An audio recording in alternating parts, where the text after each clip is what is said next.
वैसे तो मेरी रंगत बिल्कुल साफ सुथरी और गोरी चिट्टी थी। नए नक्श भी बड़े तीखे थे, लेकिन मैं दुबली पतली बहुत थी।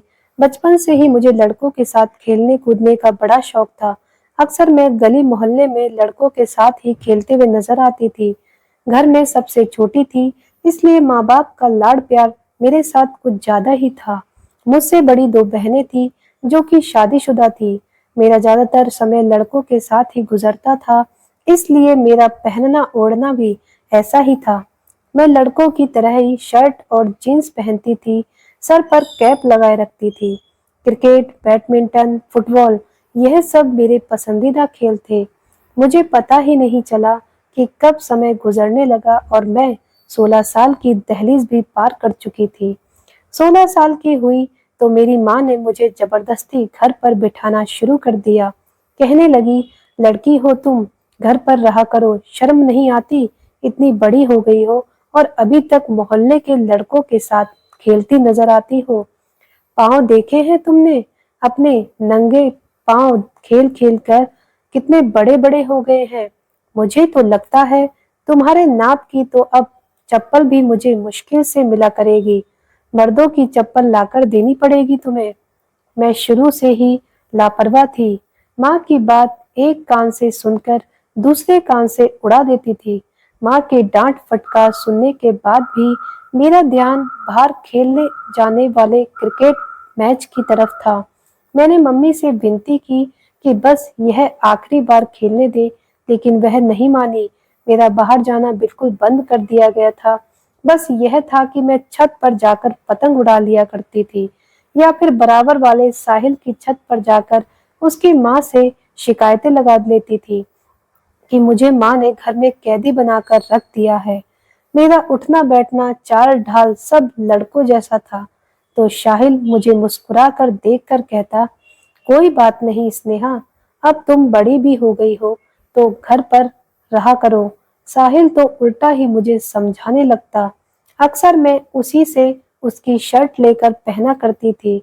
बेशक मैं लड़कों के साथ खेल कूद कर बड़ी हुई थी, लेकिन मोहल्ले के लड़कों ने कभी मेरे साथ बदतमीजी या हद पार करने की कोशिश नहीं की थी।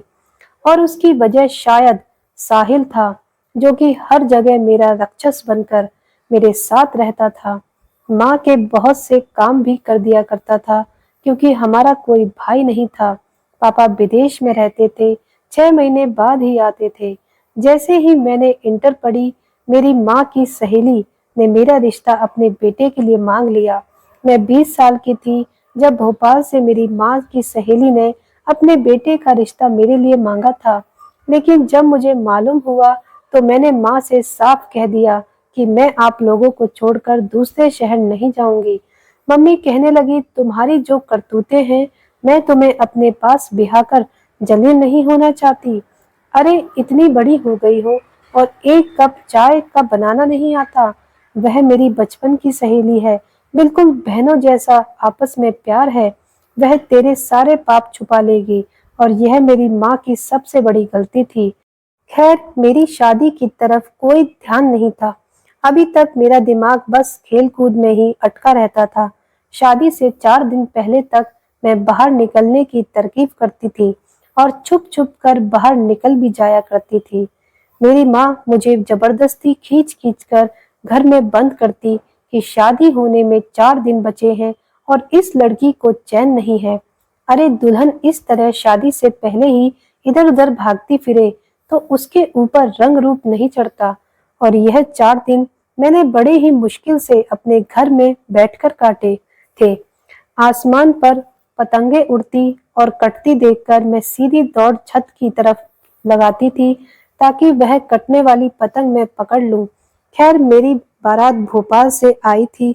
दिन के समय मेरी शादी हुई थी और रात की ट्रेन से ही वापसी का सफर भी शुरू हो गया। दुल्हन बनी घूंघट में मैं ट्रेन में बैठी बहुत बोर हो रही थी। मेरा पति सुमित मुझे बार बार बड़े गौर से देख रहा था। मेरी सास भोपाल में ही रहती थी, इसलिए वहां पर मेरा आना जाना ना होने के बराबर था। 4-5 साल बाद मम्मी की यह सहेली हमारे घर मिलने आती थी। हफ्ता 10 दिन रहकर वापस चली जाती थी। इसलिए मुझे ना तो अपने सास के घर के माहौल के बारे में कुछ पता था, ना ही अपने पति सुमित के बारे में। बेशक मेरा सारा बचपन लड़कों के साथ खेल कूद कर गुजरा था, लेकिन जिन नजरों से सुमित मुझे देख रहा था और जो उलझन मुझे उसकी नजरों से महसूस हो रही थी, कभी उन लड़कों से नहीं हुई थी जिनके साथ मैं बचपन से खेलती चली आ रही थी। वह मेरे सामने वाली सीट पर ही बैठा था। एक तो पहली बार मैं ट्रेन का सफर कर रही थी और फिर भी इस भारी भरकम दुल्हन के जोड़े में मैंने तो आज तक सलवार सूट भी ढंग से नहीं पहना था। हमेशा जीन्स शर्ट पहनती रहती या फिर लोअर टी शर्ट में घूमती रहती। इस वक्त इस दुल्हन से भारी लहंगे में सख्त उलझन महसूस हो रही थी। बड़ी मुश्किल से मैं 16 से 17 घंटे का यह सफर अपने इस भारी लहंगे के साथ किया था। रात को सोने से पहले मैंने जेवर जरूर उतार दिए थे। भोपाल पहुंचने के बाद मेरी सास ने अपने मोहल्ले की एक लड़की से दोबारा से मेरा मेकअप ठीक करवाया था। मैं थकान से और नींद से बेहाल थी, क्योंकि ट्रेन में मुझे ठीक से नींद नहीं आई थी। मैं हमेशा नींद की बड़ी पक्की थी। जब भी मुझे नींद आती, मैं चाहकर भी खुद को जगा नहीं पाती थी। इसलिए अपने पति के कमरे में आने का इंतजार भी मैंने नहीं किया था। तकिए पर सर रखकर मैं सो गई थी। न जाने रात के किस समय मेरी आंख खुली थी। मैंने देखा सुमित सोफे पर तकिया रखकर सो रहा था। यह देखकर मुझे बड़ी शर्मिंदगी सी हुई थी। मुझे उसका इंतजार करना चाहिए था।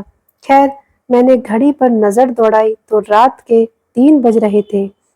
मुझे बहुत भूख लग रही थी। जब से मैं आई थी, बस नाश्ता करा के ही सास ने मुझे कमरे में बिठा दिया था और मैं कमरे में आते ही लेट कर सो गई थी। मैं उठकर कमरे से बाहर जाना चाहती थी, ताकि अपने खाने पीने का कुछ जुगाड़ लगा सकूं। लेकिन जैसे ही मैंने बेड से नीचे पांव रखे, न जाने नीचे क्या था कि मेरे पांव से टकरा गया और मैं गिरते गिरते बची। लेकिन मेरे मुंह से एक चीख निकल गई थी और मैं जल्दी ही संभल भी गई थी। गिरने से तो बच गई थी, लेकिन चीख की आवाज सुनकर सुमित की आंख जरूर खुल गई थी। मुझे जागते देखकर वह मुस्कुराता हुआ उठकर मेरे पास आ गया।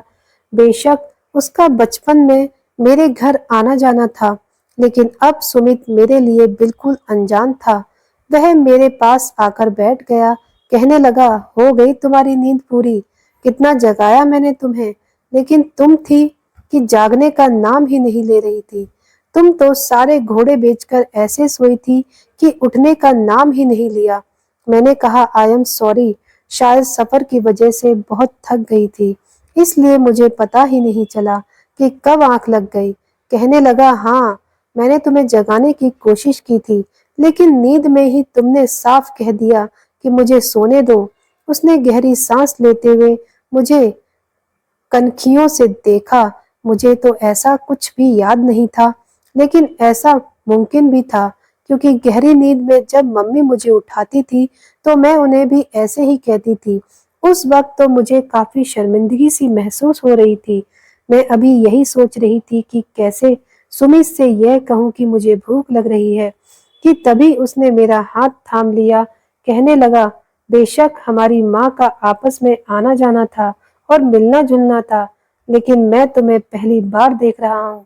मेरी माँ ने जब मुझे तुम्हारे लिए पूछा तो मैंने अपना फैसला माँ पर छोड़ दिया था, लेकिन फिर यह सोचने लगा, पता नहीं तुम कैसी होगी, लेकिन तुम खूबसूरत हो। मुझे अपनी माँ के फैसले पर कोई भी एतराज नहीं है, बल्कि खुश हूँ कि मेरी माँ ने इतनी खूबसूरत लड़की मेरे लिए चुनी है। यह कहकर उसने साइड टेबल की दरार से अंगूठी निकाली और टेबल मेरी उंगली में पहना दी। कुछ देर तक तो वह मेरी तारीफें करता रहा। मेरे लिए सब कुछ नया नया और बहुत ही अनोखा था, क्योंकि अब तक जिन लड़कों के साथ मैं खेला करती थी, वह मुझे लड़का ही समझा करते थे, कभी मुझसे ऐसी बातें नहीं करते थे। इसलिए सुमित के मुंह से अपनी तारीफ सुनकर मुझे अच्छा लग रहा था। उसका मेरे चेहरे को छूना, मधुर शब्दों में बात करना, सब कुछ दिल फरेब सा लग रहा था कि अचानक से वह मेरे हाथ देखकर चुप सा हो गया। कहने लगा, तुम्हारे हाथ इतने मोटे और बड़े से क्यों हैं? लड़कियों के हाथों जैसे खूबसूरत क्यों नहीं है। उसने मेरे हाथों को छोड़ दिया था। कहने लगा, मुझे लड़कियों में मर्दाना झलक बिल्कुल अच्छी नहीं लगती। मैंने अपने हाथ गौर से देखे। शायद मुझे लड़कियों की तरह नाखून बढ़ाने का शौक नहीं था, ना ही अपने हाथों की केयर करने की मुझे कोई परवाह थी। इसलिए मेरे हाथ बड़े रूखे और हर वक्त लड़कों वाले खेल खेलकर मोटे मोटे से हो गए थे। वह बेड से उठकर अलमारी के पास चला गया। अलमारी खोलकर उसने एक ब्लैक कलर का ड्रेस मुझे थमा दिया। कहने लगा, जाओ इसे पहन कर आओ। मैं खुद भी इन भारी कपड़ों से तंग आ चुकी थी, इसलिए शुक्र किया। लेकिन जैसे ही वॉशरूम में जाकर उन कपड़ों को देखा तो नेट की बहुत ही बारीक सी नाइटी थी, लेकिन मैंने शर्माते हुए वह पहन ली थी। उसे पहनते हुए मैं बेहद नर्वस हुई थी। मैं कमरे में आई तो सामने ही सुमित हाथ में परफ्यूम की बोतल पकड़े खुद पर स्प्रे कर रहा था। मुझे देखकर मुस्कुराता हुआ मेरे पास आ गया, मुझ पर स्प्रे करने लगा। कहने लगा, मुझे इस परफ्यूम की खुशबू बहुत पसंद है। यह कहकर वह मुझे अपने आप से लगाए बेड पर ले आया। मुझसे प्यार भरी बातें करने लगा। उसकी नजरें मेरे पूरे शरीर पर घूम रही थी और मैं बेहद शर्मा रही थी, क्योंकि ऐसी नजरों से मेरा पहली बार सामना हो रहा था। कुछ ही देर में उसने मुझे अपनी आगोश में समेट लिया था। उसके हाथ मेरे शरीर के हर एक हिस्से का सफर कर रहे थे, लेकिन एक जगह जाकर उसके हाथ रुक गए थे। फिर अचानक ही वह मुझसे एकदम पीछे हटा। उसके चेहरे के भाव एकदम से बदल गए। मैं समझ नहीं पा रही थी कि उसे हुआ क्या है। वह फौरन कमरे से बाहर निकल गया। मैं काफी देर तक उसका इंतजार करती रही, लेकिन वह वापस कमरे में नहीं आया था। मुझे समझ नहीं आ रहा था कि आखिर उसे हुआ क्या है। अभी कुछ देर पहले तो बहुत खुश था, पता नहीं उसे क्या हुआ था। पूरी रात वह कमरे में नहीं आया था। सुबह मैंने अपने कपड़े बदल लिए, कमरे से बाहर आ गई। मैंने देखा वह बाहर लॉन्च के सोफे पर सो रहा था। मुझे हैरत हुई थी कि वह कमरे की बजाय बाहर सोफे पर क्यों सो रहा था। मैं जैसे ही उसके पास आई, वह मुझे देखकर मुंह फेरने लगा और फिर तो जैसे यह सिलसिला ही शुरू हो गया था। मैं जितना उसके पास जाने की कोशिश करती, वह मुझसे उतना दूर भागता था, वजह भी नहीं बताता था। शादी के बाद उसकी कुछ मीठी बातों ने मेरी दुनिया बदल दी थी, लेकिन वह पता नहीं क्यों मुझसे कतराने लगा। काफी दिन गुजर गए थे, लेकिन उसका व्यवहार मुझसे नहीं बदला था। एक बार मैं तंग आकर उसके सामने खड़ी हो गई। मैंने कहा, सुमित, आप मुझसे बात क्यों नहीं करते? क्यों मुझसे दूर दूर रहते हो? तो वह कहने लगा, तुमने मेरे साथ अच्छा नहीं किया। मुझे अगर पता होता कि तुम ऐसी हो तो मैं कभी भी तुमसे शादी नहीं करता। मैं उसकी बात का मतलब नहीं समझी थी। मैंने कहा, आखिर मैंने ऐसा क्या कर दिया है? वह कहने लगा, तुम्हारे अंदर तो लड़कियों जैसी कोई बात ही नहीं है। तुम तो मर्दों जैसी दिखती हो। तुम्हारी चाल ढाल और शरीर की बनावट तक मर्दों जैसी है। यह कहकर वह कमरे से बाहर निकल गया था। शायद मैं ट्राउजर और टी शर्ट पहनती थी, इसलिए वह ऐसा कह रहा होगा। क्योंकि मुझे शुरू से ही ढीले ढाले कपड़े पहनने की आदत थी, इसलिए मैंने अब तक अपने दहेज की फैंसी साड़ी तक नहीं निकाली थी। अब मैंने अपने दहेज की वह सारी साड़ियां निकाल दी और उन्हें पहनना शुरू कर दी, और अपनी सास के साथ मिलकर सुमित की पसंद का खाना बनाना भी सीख लिया था। उसके सारे काम भी अपने हाथों से करने लगी थी। मैंने 2 महीने में ही खुद को एकदम बदल कर रख दिया था कि शायद सुमित का व्यवहार मुझसे ठीक हो जाए, लेकिन वह तो किसी पत्थर की तरह बन चुका था। रोज रात को देर से घर आता और सोफे पर लेट कर सो जाता। मैं उसकी संगत के लिए तड़फा करती थी, उसकी मोहब्बत पाना चाहती थी। आखिर एक नेचुरल सी ख्वाहिश है मेरी। शादी हुई थी और वह मेरा पति था। पत्नी होने के नाते मैं पति के साथ प्यार चाहती थी, भले ही मैं हर चीज से लापरवाह रहती थी। अब सुमित की पसंद में बदलकर अपनी पर्सनैलिटी तक खो बैठी थी। मैंने खुद को सुमित की पसंद में ढालने की हर मुमकिन कोशिश करके देख ली थी, लेकिन वह ऐसा ही था, मुझसे अब भी बात नहीं करता था। एक रात मैं सो रही थी, मुझे चिल्लाकर बात करने की आवाज़ें आने लगी और शोर से मेरी आँख खुल गई थी। मेरी सास और सुमित में बहुत बहस हो रही थी। मैं कमरे का दरवाज़ा खोलकर बाहर आई तो सास के कमरे की लाइट जल रही थी और कमरे से बहस करने की आवाज़ आ रही थी और मैं कमरे तक पहुंच गई थी, लेकिन जो बात सुमित और मेरी सास के बीच हो रही थी, वह सुनकर मेरे होश उड़ गए थे। सुमित अपनी माँ से कह रहा था कि वह दूसरी शादी करना चाहता है और यह सुनकर तो मेरे पैरों के नीचे से जमीन निकलते हुए महसूस हुई थी। मेरी सास कहने लगी, खबरदार, जो तुमने यह शब्द भी अपनी जबान से निकाला। वह कहने लगा कि मैं स्नेहा के साथ नहीं रह सकता। मेरी सास कहने लगी, क्यों, ऐसा कौन सा काम कर दिया है मेरी बच्ची ने तुम्हारी खातिर? उसने खुद को बदल कर रख दिया है, खाना बनाती है, तुम्हारे सारे काम करती है, पूरे घर को उसने संभाल लिया। अपने पहनने ओढ़ने चलने फिरने उठने बैठने तक का तरीका बदल लिया है और एक तुम हो कि तुम उस पर सौतन लाकर बिठाना चाहते हो। वह कहने लगा, माँ, मैं आपको नहीं बता सकता कि उसमें क्या कमी है। मैं क्या, उसके साथ तो कोई भी मर्द जिंदगी नहीं गुजार सकता, इसलिए मैं दूसरी शादी करूंगा। स्नेहा कहे तो मैं उसे तलाक भी देने को तैयार हूँ और चाहे तो मेरे नाम के साथ भी जिंदगी गुजारती रहे, मुझे कोई फर्क नहीं पड़ता। यह कहकर वह कमरे से बाहर निकला तो मुझे देखकर रुक सा गया था। मेरी आंखों से आंसू बह रहे थे। वह मुझसे नजरें चुराता हुआ वह कमरे में चला गया। मैं भी उसके पीछे कमरे में आई।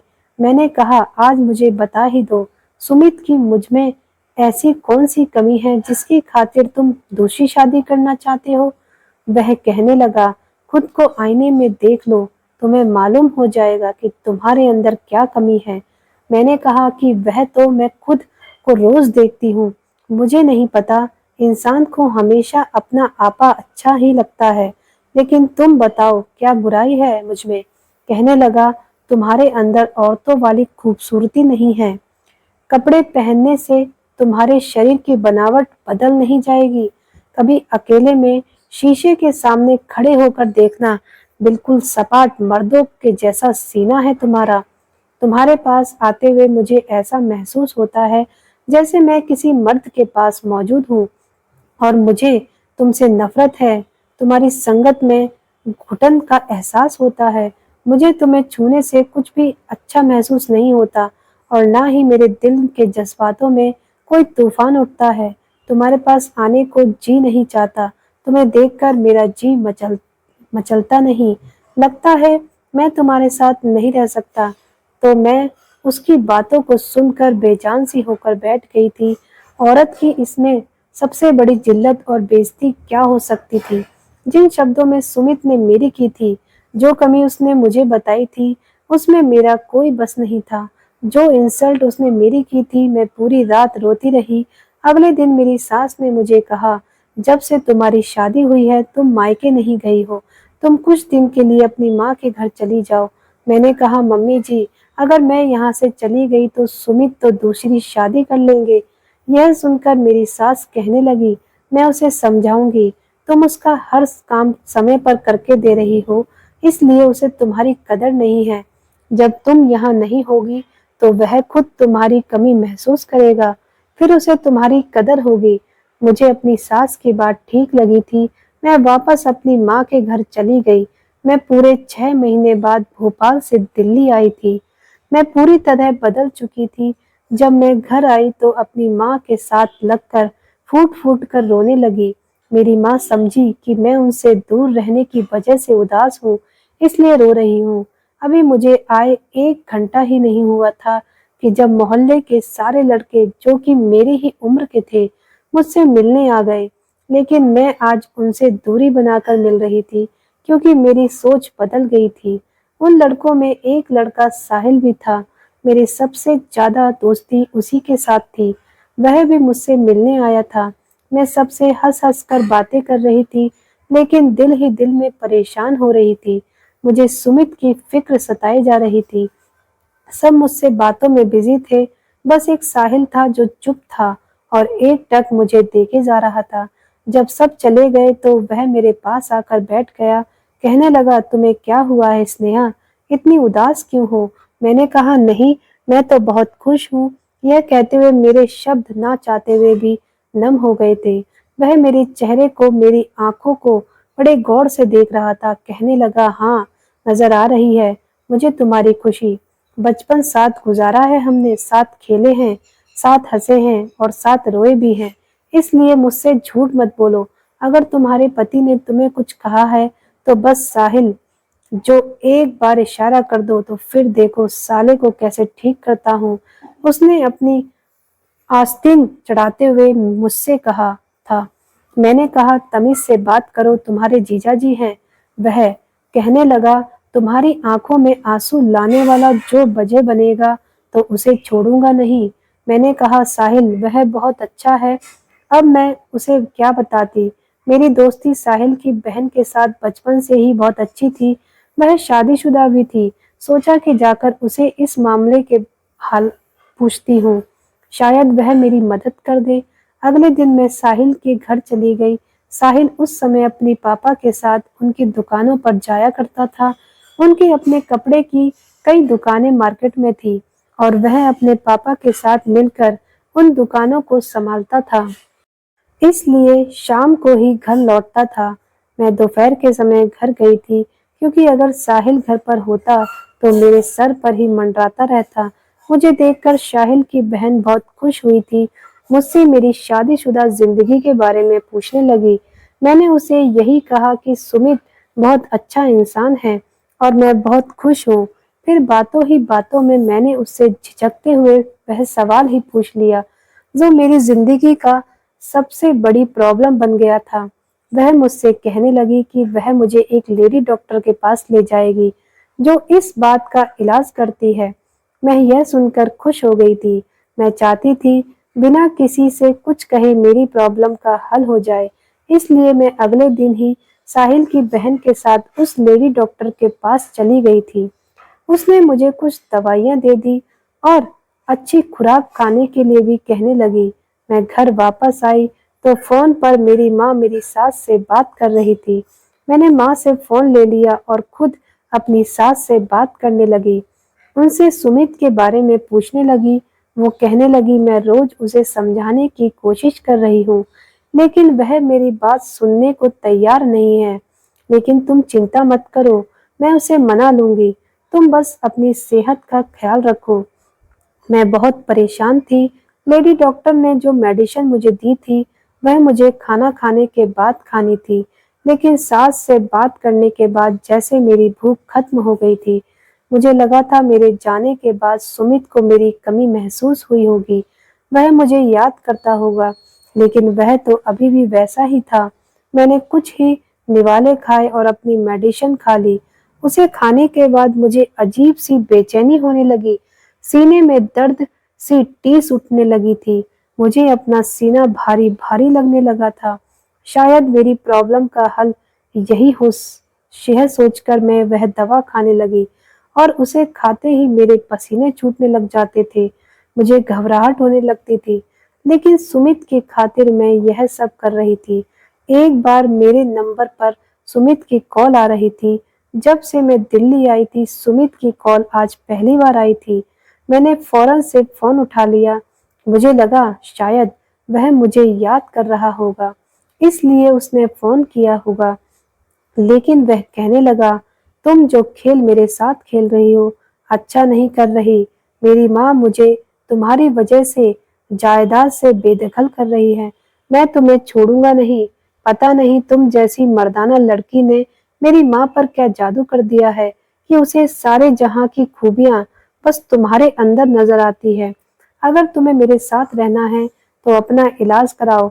मैं तुम्हें बस 15 दिन दे रहा हूँ वरना तलाक भेज दूंगा।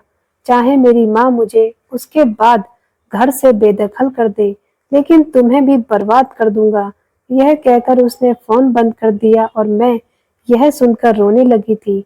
बार बार सुमित सुमित कह रही थी कि मेरे साथ यह मत करो। जैसे ही फोन बंद करके पलटी तो मेरे पीछे हाथ बांधे साहिल खड़ा था। उसे देखकर मैंने जल्दी से अपने आंसू साफ किए थे। कहने लगा, तुम्हारे पति का फोन था? मैंने कहा, हाँ। कहने लगा, क्या कह रहा था और रो क्यों रही हो? वह इस वक्त काफी सीरियसली मुझसे पूछ रहा था। मैंने कहा, तुमसे मतलब? तुम क्यों हर वक्त मेरे सर पर सवार रहते हो और बिना बताए मेरे कमरे में चले आते हो? तुम होते कौन हो मेरे कमरे में इस तरह मेरे बिना अनुमति के आने वाले? जाओ, निकलो बाहर यहाँ से। मैं उसे कुछ भी बताना नहीं चाहती थी, इसलिए मैंने उसे बड़ी खरी-खरी बातें सुना दी थी। मेरा यूं गुस्सा देखकर मुझे कहने लगा कि तुम छुपा नहीं सकती मुझसे कोई भी बात। मुझे अंदाजा है कि तुम्हारे पति का व्यवहार तुम्हारे साथ ठीक नहीं है। मैंने कहा, यह हम पति पत्नी के आपस का मामला है। तुम होते कौन हो मेरे बीच में बोलने वाले? भगवान के लिए मुझे अकेला छोड़ दो। जाओ यहाँ से। मैंने उसे धक्का देते हुए कमरे से बाहर निकाल दिया और कमरे का दरवाजा बंद कर लिया। सामने रखी अपनी मेडिसिन देखकर मुझे सुमित की बात याद आने लगी। मैंने 2 टैबलेट निकाली और एक साथ खा ली। मैं चाहती थी मेरी समस्या का हल जल्द से जल्द हो जाए ताकि मेरा घर टूटने से बच सके। लेकिन वह दवा खाते ही मुझ पर इस कदर घबराहट सवार हुई कि उल्टियां शुरू हो गई। मेरी हालत बिगड़ने लगी थी। मेरी माँ मेरी हालत देखकर परेशान हो गई। मेरे पापा घर पर नहीं रहते थे, बाकी सब बहनें अपने घर पर थी, इसलिए मेरी माँ ने साहिल को ही बुलाया था और उसी को साथ लेकर मुझे हॉस्पिटल लेकर गई थी। कुछ दिन तक मैं जो खाती थी मुझसे डाइजेस्ट नहीं हो रहा था। लेडी डॉक्टर ने जब मेरी हालत देखी तो कहने लगी, यह दवा बहुत तेज है और इसके साइड इफेक्ट भी बहुत ज्यादा हैं। आपके गुर्दे भी फेल कर सकती है। इसी दवाई और ऐसी चाली डॉक्टर के पास जाकर अपनी जिंदगी बर्बाद ना करें। वह मुझे उस मेडिसिन के इस्तेमाल की वजह पूछने लगी। मैंने रोते हुए उसे सारी बात बता दी। मेरी बात सुनकर वह कहने लगी, यह सब भगवान के हाथ में होता है कि वह इंसान को कैसा शरीर देता है, बल्कि इंसान के हाथ में कुछ नहीं होता। अक्सर लड़कियों को यह प्रॉब्लम होती है, लेकिन जो मर्द चरित्र में कमजोर होते हैं, जिन्हें औरत की इज्जत का कोई एहसास नहीं होता, वह उनसे ऐसी बातें करते हैं। वक्त के साथ साथ यह प्रॉब्लम खुद ही दूर हो जाती है। अगर तुम्हारा पति तुम्हारे साथ फिजिकल होता, तुम्हारे साथ पति पत्नी वाला रिश्ता बनाता और तुम अपने खाने पीने का भी ध्यान रखती, तो तुम्हारा शरीर खुद ब खुद बदलता। यकीनन आपका पति दिमागी मरीज है या बहुत ही घटिया सोच का मालिक है। मेरी माँ भी वहीं मौजूद थी। यह बातें सुनकर माँ माथे पर बल डाले सर झुकाए बैठी थी। घर आते ही साहिल ने मेरी माँ को मेरी मेडिसिन किस तरह इस्तेमाल करनी है यह समझाया और वापस चला गया। मेरी माँ मुझे कहने लगी, तुमने मुझे पहले क्यों नहीं बताया? मैं रोने लगी। मैंने कहा, माँ, मैं आपको परेशान नहीं करना चाहती थी। आप हमेशा मुझे कहती थी कि तुम्हें घर बसाने का ढंग नहीं आता, लेकिन सच कहती हूँ माँ, मैं अपने आप को सुमित की खातिर बदल कर रख दिया। सारे काम सीख लिए। आप बेशक मेरी सास से पूछ ले, लेकिन फिर भी वह मुझसे कहता है कि उसे मुझसे गिल्टी है। मेरी संगत से उसका जी विचलने लगता है। यह बातें औरत की रूह तक को घायल करके रख देती है। लेकिन मैंने यह सब सुनकर भी यही चाहा कि उसके दिल में मेरी जगह बन जाए। वह मुझे तलाक न दे। मैं तलाक के नाम का दाग लगाना नहीं चाहती थी। मैं यह सब कहते हुए रोए जा रही थी। माँ की आंखों से भी आंसू बह रहे थे। अगले दिन मेरी माँ ने मेरी सास से बात की। वह खुद परेशान थी, कह रही थी, मुझे माफ कर दो, मेरी वजह से स्नेहा की जिंदगी खराब हुई है। मेरा बेटा एक तवायफ की मोहब्बत में गिरफ्तार था, उसके साथ नाजायज संबंध बना लिए थे।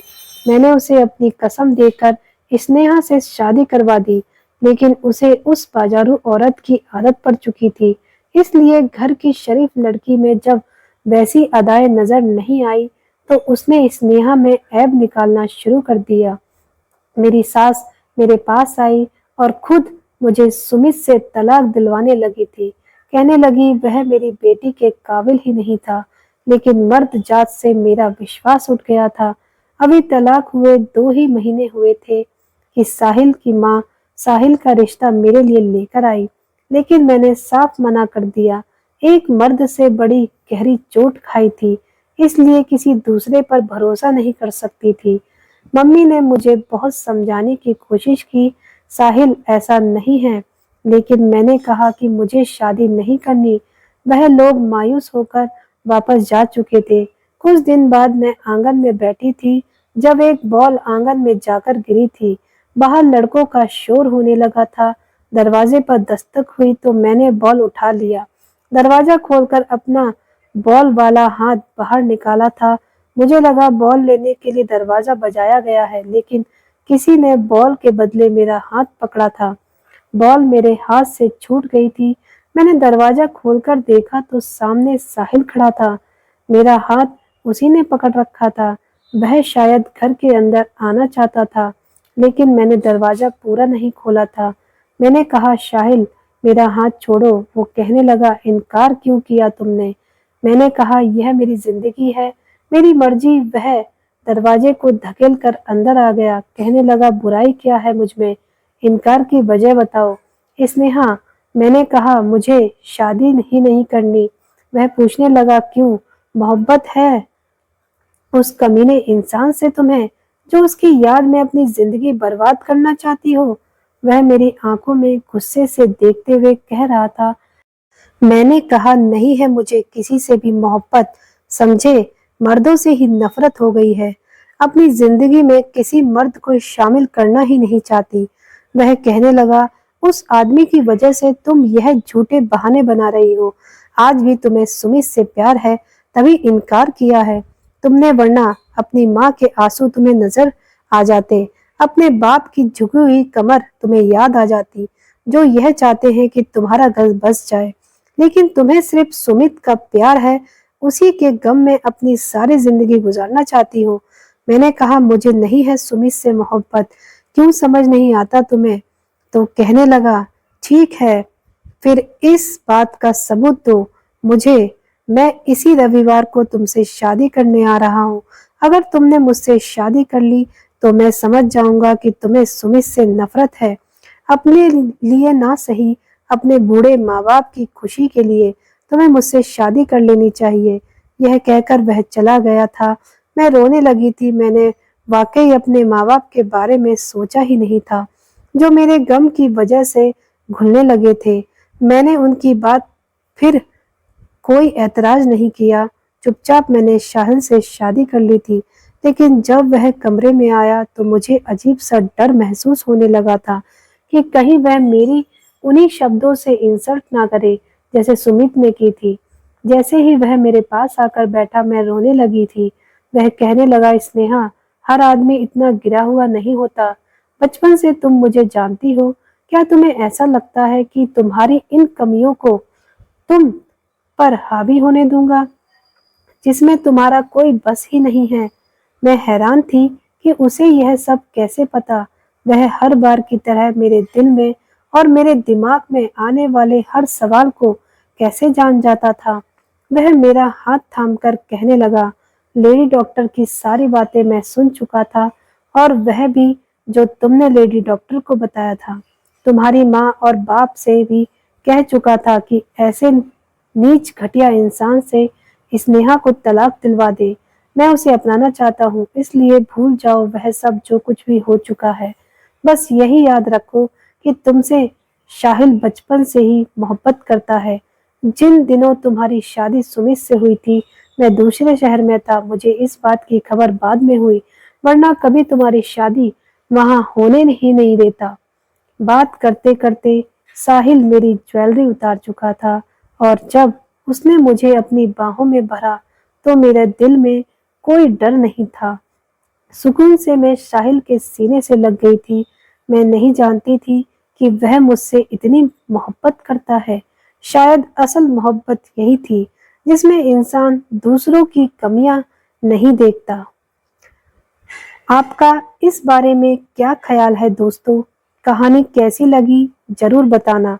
पसंद आई हो तो प्लीज लाइक करना। रोज एक नई कहानी सुनने के लिए हमारे चैनल को भी सब्सक्राइब करना। कहानी को अंत तक सुनने के लिए आप लोगों का बहुत बहुत धन्यवाद। मिलते हैं अगली किसी नई कहानी के साथ।